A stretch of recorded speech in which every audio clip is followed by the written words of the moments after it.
Saludos, profesor. Esperamos que se encuentre muy bien. El día de hoy, mi grupo y yo les vamos a hablar sobre las redes de datos que fueron asignadas como parte de la segunda actividad, que es la presente exposición. Yo le voy a hablar sobre Fibre Channel, que es el protocolo predominante para las redes de área de almacenamiento. Está diseñado para mover volúmenes masivos de información con un determinismo y fiabilidad que las redes de propósito general no pueden garantizar. Vamos a abordar ciertos conceptos relevantes antes de seguir con Fibre Channel. Entre ellos están el LAN versus el SAN. Dado que mientras que una LAN conecta dispositivos heterogéneos, tales como estaciones de trabajo o impresoras mediante Ethernet para archivos y mensajes, una SAN es una red especializada y dedicada exclusivamente al tráfico y almacenamiento de bloques. Tenemos entonces que el almacenamiento de bloques en una SAN presenta el sistema operativo. No es solamente un recurso compartido, sino que es la unidad lógica del disco local. De esta manera es esencial para aplicaciones que requieren control granular como bases de datos y también los hipervisores. También tenemos que es lo que es una red sin pérdidas o su nombre en inglés lossless, que a diferencia del modelo de mejor esfuerzo de las LAN, las redes sin pérdidas garantizan que ninguna trama se descarte por saturación de buffer en switches o adaptadores. También tenemos entonces que el control de flujos es el determinismo que se logra mediante el intercambio de créditos de buffer a buffer, también conocidos como BB credits. Una trama de esta manera no se envía a menos que haya confirmación explícita de un espacio libre esperándola al final del trayecto. Y también tenemos la baja latencia, que en esta arquitectura protege la integridad de los datos y reduce la latencia al eliminar retransmisores de software permitiendo velocidades cercanas a las del hardware. Seguimos entonces con los que son las topologías de red soportadas por Fibre Channel, las cuales son tres topologías principales que definen cómo se interconectan los nodos dentro del ecosistema. Tenemos punto a punto, que es la forma más elemental, donde dos puertos se conectan directamente sin intermediarios. Aunque ofrece rendimiento al máximo, para esa conexión carece de escalabilidad y no permite compartir recursos entre múltiples servidores. Luego tenemos el bucle arbitrado, que conecta hasta 126 dispositivos en un anillo lógico, donde los nodos deben arbitrar o compartir por el derecho a transmitir, lo que introduce latencia al añadir más dispositivos. Actualmente se limita casi exclusivamente a la arquitectura interna de chasis de expansión de discos. Tenemos también el Fabric conmutado, que es la arquitectura estándar actual que utiliza switches para crear un fabric o tejido. Permite que cualquier host se comunique con cualquier dispositivo según las políticas de seguridad, gestiona el enrutamiento de forma transparente y ofrece una escalabilidad teórica de millones de nodos. Entre los componentes del hardware tenemos los Host Bus Adapters, que actúan como la tarjeta de red para los FC, procesando íntegramente la pila del protocolo para descargar la CPU del host y reducir la latencia. Los switches y directores, tenemos que los switches son para redes pequeñas y medianas, mientras que los directores son chasis modulares de alta densidad con componentes redundantes, tales como fuentes, blades de comunicación y procesadores para núcleos grandes y centros de datos. También tenemos los SFP y transceptores, que son módulos que convierten señales eléctricas en pulsos de luz y se dividen en short waves o ondas cortas, para distancias cortas y long waves para distancias de 10 kilómetros o más. También tenemos la fibra multimodo, que tiene un núcleo más ancho que permite los múltiples rayos de luz, que son los múltiples modos, simultáneos. Es económica, pero es limitada en distancia por dispersión nodal, hasta un aproximado de 100-125 metros. Mientras que la fibra monomodo tiene un núcleo extremadamente delgado por el que viaja un solo rayo de luz, eliminando la dispersión modal y permite distancias de hasta 10 kilómetros o velocidades de hasta 28 gigas. Seguimos con lo que son las capas de Fibre Channel. Tenemos entonces que es una arquitectura jerárquica, en donde el FC0 o Fibre Channel 0 es la capa física. Define los medios físicos, los cables, los conectores y características de transmisión óptica y eléctrica.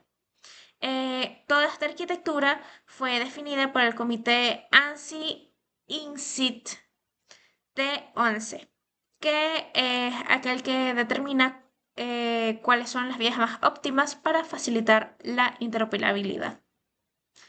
Y seguimos entonces con el FC1, que es la codificación. Codifica los datos y se encarga del control de enlace. De esta manera, las velocidades modernas, 16 GB y superiores, utilizan esquemas eficientes, tales como 64B, 66B y 256B y 257B, para maximizar el ancho de banda útil. Seguimos con el entramado, que es FC2. Es la capa más crítica, responsable de segmentar datos en tramas y el direccionamiento y la gestión de entrega mediante el control de flujo por créditos. Seguimos entonces con los servicios, que es FC3. Proporciona los servicios que abarcan múltiples puertos en un nodo, como el stripping, que es el reparto de sesión sobre múltiples enlaces, o los servicios de multicast. Y culminamos con el FC4, que es el mapeo. Este define cómo se transportan los protocolos superiores como SCSI o FCP, NVMe, IP o FICON sobre la estructura de Fibre Channel. Seguimos con lo que es el control de flujo. Tenemos que Fibre Channel garantiza que no se pierdan tramas mediante el mecanismo de créditos de buffer a buffer. Durante el inicio del enlace, cada puerto informa cuántos buffers de recepción tiene disponibles. Tenemos entonces el emisor y el receptor, donde al inicio del enlace los puertos intercambian cuántos buffers de recepción tienen disponibles. El emisor descuenta un crédito por cada trama enviada. Tenemos la espera, que si el contador llega a cero, el emisor se detiene automáticamente para evitar el desbordamiento del receptor. Tenemos el receptor y continúa cuando el receptor procesa una trama y libera un buffer. De esta manera, envía una primitiva RRDY al emisor y al recibirla, el emisor incrementa su contador y reanuda el envío. También es importante destacar que para enlaces de larga distancia, ISL, se requiere una cantidad significativamente mayor de créditos para compensar el tiempo que tarda la señal RRDY en volver. Sin ellos, el enlace sufre una inanición de créditos y se desperdicia el ancho de banda. Seguimos con la implementación y seguridad en el Fabric. Dado que el aislamiento y la alta disponibilidad son fundamentales en el entorno empresarial, tenemos el zoning o zonificación, que segmenta el Fabric para que solo los dispositivos autorizados se comuniquen.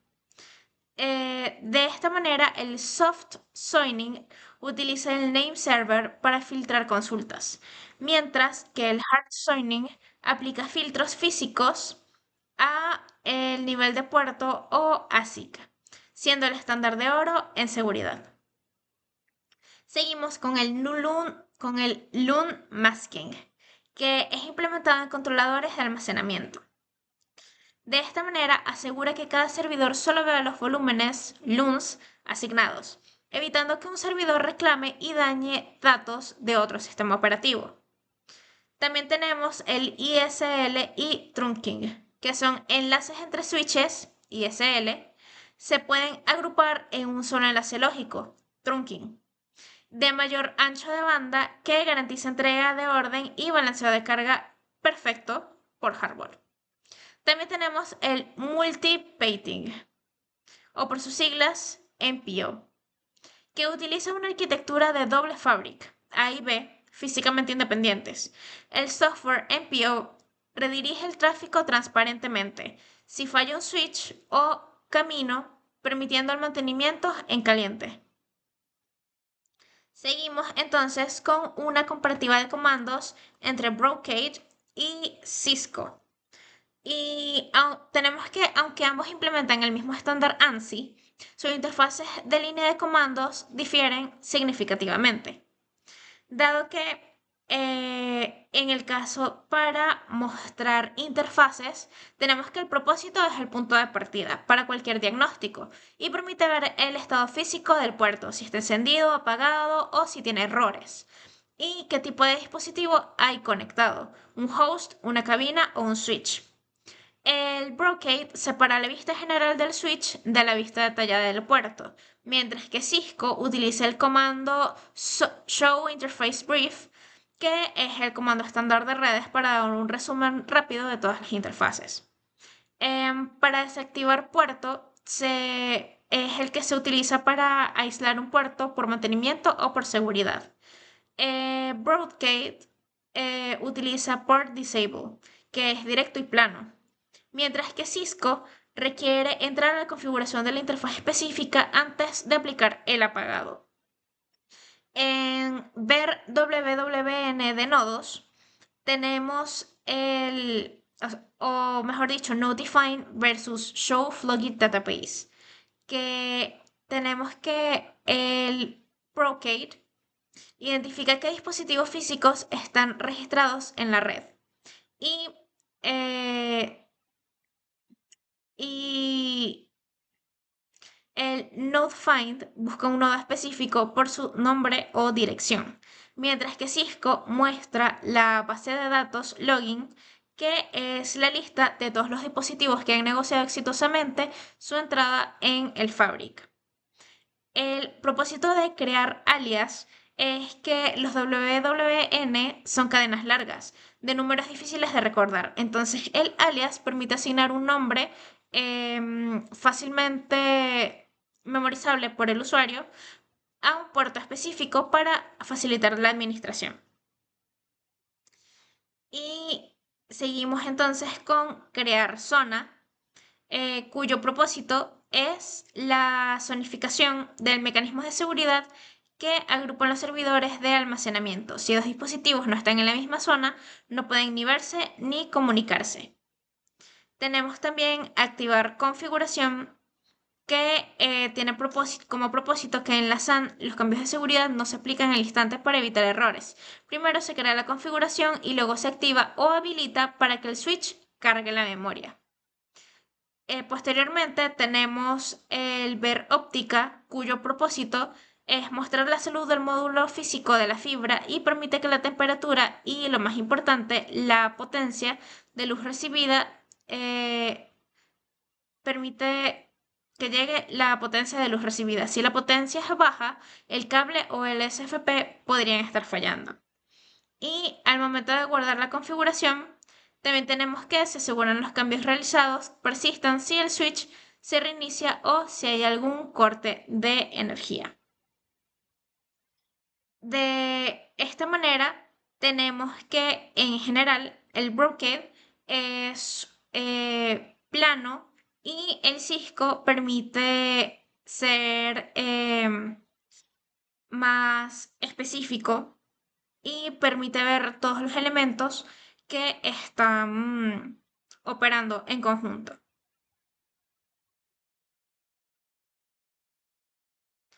También tenemos el NVMe over Fibre Channel, donde el almacenamiento flash ha revolucionado expectativas de rendimiento. Tenemos entonces que NVMe permite hasta 65.535 colas con 65.535 comandos por cola. Esto significa un 50% de reducción de latencia al eliminar la capa de traducción SCSI. 65.000 colas de comando permitidas por el protocolo NVMe y 35% de mejora en IOPS respecto al ISC-SI tradicional. Tenemos entonces una comparativa de rendimiento en las versiones 2025 y 2026. Tenemos entonces que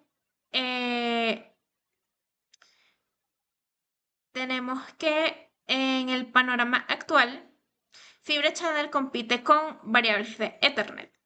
Entonces tenemos que FCNVMe ofrece latencia ultra baja y determinismo absoluto, sin pérdidas nativas, aunque con un costo de infraestructura dedicada.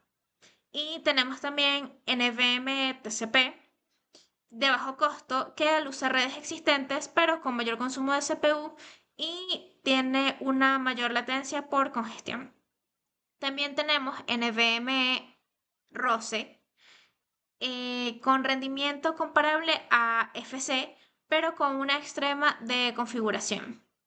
Y también tenemos una máxima seguridad en ISC-SI, pero a pesar de su bajo costo, tiene una alta latencia e inconsistencia por la sobrecarga de TCP/IP. Entonces, tenemos que NVMe TCP se posiciona como una gran mejora a ISC-SI.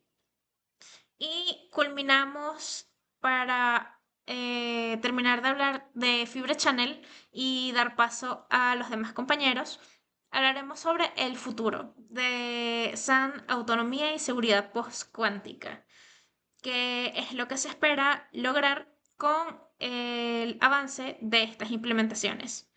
Tenemos el FPIN o Fabric Performance Impact Notification, que es el estándar que permite al switch notificar proactivamente sobre congestión, integridad de enlaces, errores CRC o interferencias.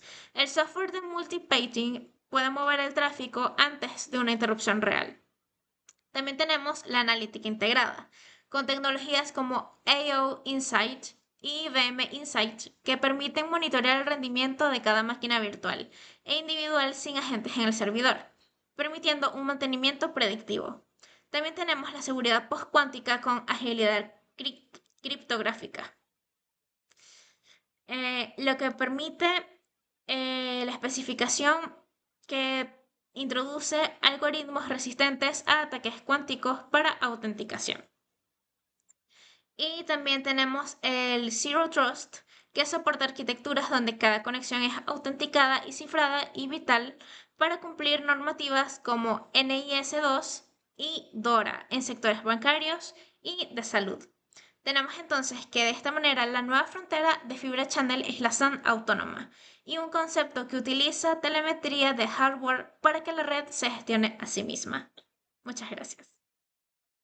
Buenas tardes, mi nombre es Luis Pizarro y les estaré presentando el InfiniBand, la tecnología de red de ultra alta velocidad para data server, para centros de data y supercomputadoras.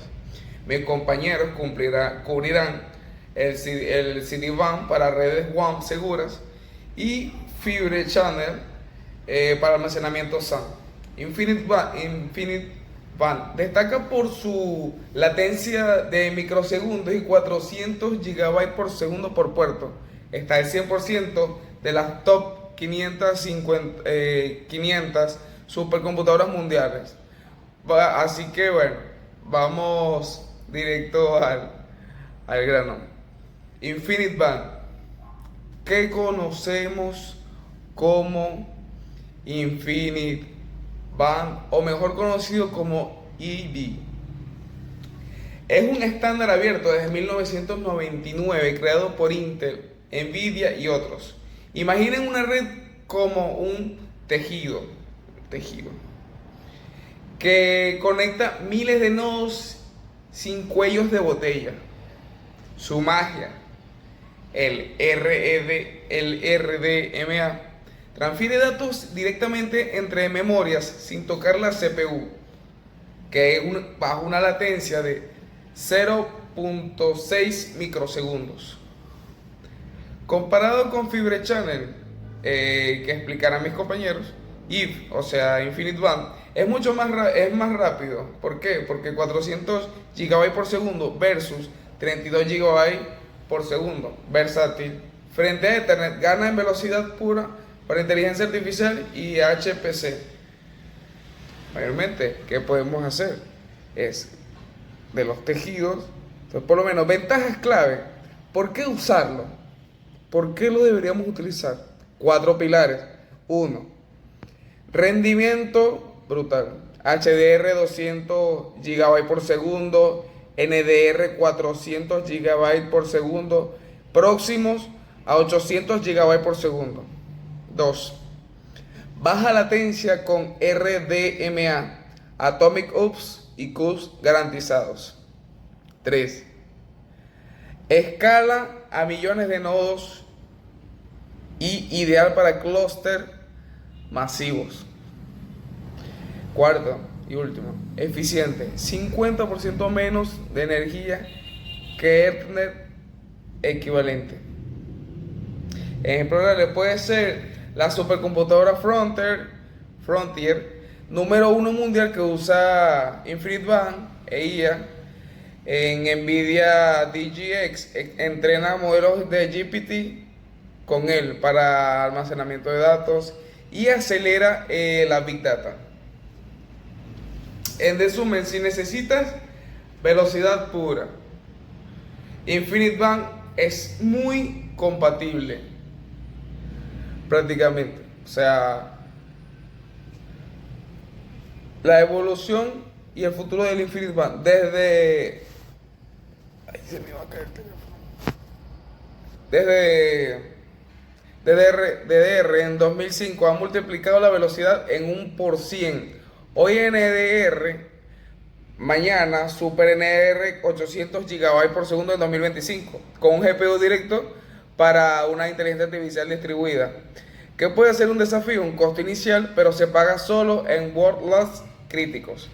Competirá con Ethernet de 400 GB, pero Infinite Band reina en latencia. El G. El. Se me olvidó la palabra. En conclusión, para hacer el Infinite Band ofrece RDMA 400, más de 400 GB por segundo, escalabilidad infinita para HPC, inteligencia artificial. Saludos, mi nombre es Junior Rodríguez de la Maestría de Tecnología de la Información de la materia Redes y le voy a estar hablando sobre SD-WAN. Bueno, básicamente hoy vamos a explorar cómo la red está evolucionando. No se trata solo de conectar puntos, sino de un imperativo estratégico, que es la transición hacia SD-WAN para habilitar la agilidad del negocio que el negocio moderno exige. Primero hablemos de lo que es el colapso y la infraestructura tradicional. Las redes WAN heredadas se diseñaron por un mundo que lamentablemente ya no existe, donde todo es un centro de datos estático mediante enlaces MPLS. Hoy este mundo es dominado por la nube. Este modelo causa un efecto trombón, desviando el tráfico innecesariamente. El resultado, bueno, tenemos cuellos de botella, una latencia que se espera al usuario y brechas de seguridad críticas. SD-WAN como la abstracción inteligente de la red. SD-WAN entonces es la evolución de muchos conceptos que venimos utilizando. Aquí básicamente separamos la inteligencia del hardware físico. Ya no dependemos de rutas estáticas, sino que ahora el software es quien toma las decisiones basadas en cómo rinde la aplicación en tiempo real. Tengamos por ejemplo una videollamada crítica que puede ir por LTE o MPLS para asegurar su calidad, mientras que un respaldo de datos pesado usa una banda de ancha, una banda ancha de menor coste. Veamos entonces cómo funciona. ¿Cuál es la anatomía? Cerebro y músculo del mismo. Tenemos un cerebro que es el controlador centralizado en la nube, que dicta las políticas y nos da la visibilidad global. Este es el que prioriza el tráfico y tiene la visibilidad global de la red. Luego los músculos, que son perimetrales, en cada sucursal donde se ejecutan estas órdenes y se dirige el tráfico por túneles cifrados y seguros. En cuanto al cambio de paradigma entre SD-WAN y MPLS, tenemos que la diferencia es abismal. Mientras MPLS tarda meses en desplegarse, SD-WAN permite un aprovisionamiento zero touch en minutos. Pasamos de un enrutamiento de paquetes a ciegas a una velocidad granular de la capa 7 en la capa de aplicación, reduciendo drásticamente el costo total de la propiedad al utilizar enlaces de banda ancha activos. Así también puedo tener múltiples enlaces activos y la corrección de errores en tiempo real, a diferencia del MPLS tradicional, donde el ancho de banda rígido nos da un solo punto de fallo. Ahora, ¿cuál es la ruta de evolución? Bueno, lo ideal es pasar de VPN, que es lo que veníamos utilizando antes, a SASE. A medida que el perímetro de la empresa desaparece, la conectividad debe converger con la seguridad de la confianza cero, o lo que llamamos Zero Trust. Las VPN, que ya son cosas del pasado o queremos que lo sean, es una conexión de punto a punto. Ciega el rendimiento de la red y difícil de escalar. SD-WAN pero un enrutamiento inteligente y optimizado y es el estándar para conectar nuevas sucursales.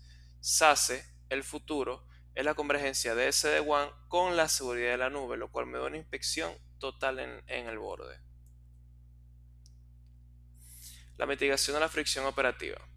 SD-WAN también elimina el dolor de cabeza operativo, gracias al Zero Touch Provisioning. Los equipos se autoconfiguran solos al conectarse a Internet, además de tecnologías como la corrección de errores, FS, y los buffers jitter, que incluso con microcortes en la red, las videollamadas de voz IP se pueden escuchar perfectas. Ahora, el aspecto de la seguridad. Al implementar SD-WAN sin seguridad es un riesgo enorme que no podemos correr. La protección no puede ser un parche, debe nacer directamente en el enrutador. Hablamos de inspección SSL, prevención de intrusiones y antivirus de nueva generación integrados en el mismo túnel seguro, lo cual me ayuda a bloquear todos los paquetes maliciosos. Ahora, en el siguiente nivel es la aplicación de la IA. Pasamos de hacer reactivos a predictivos. Imagina que tienen un enlace de fibra y empieza a fallar. La IA puede detectar esta degradación en microsegundos, redirigiendo instantáneamente el tráfico crítico hacia una conexión 5G LTE de respaldo, en lo cual el usuario, antes de que el usuario ni siquiera note que hubo algún problema. ¿Cuál es nuestro objetivo con esto? Esta misma aplicación nos permite entonces el despliegue simplificado mediante configuraciones generadas por IA. Luego, vamos a operaciones inteligentes e identificación de cuellos de botella. Finalmente, al escalado predictivo basado en los datos históricos. Para cerrar, hablaremos del cimiento de la transformación digital. SD-WAN no es solo una actualización técnica, es la base para la transformación digital. Es el requisito para adoptar la nube de forma segura, optimizar costos y sobre todo preparar la empresa para escalar con inteligencia artificial. Eso es todo, muchísimas gracias.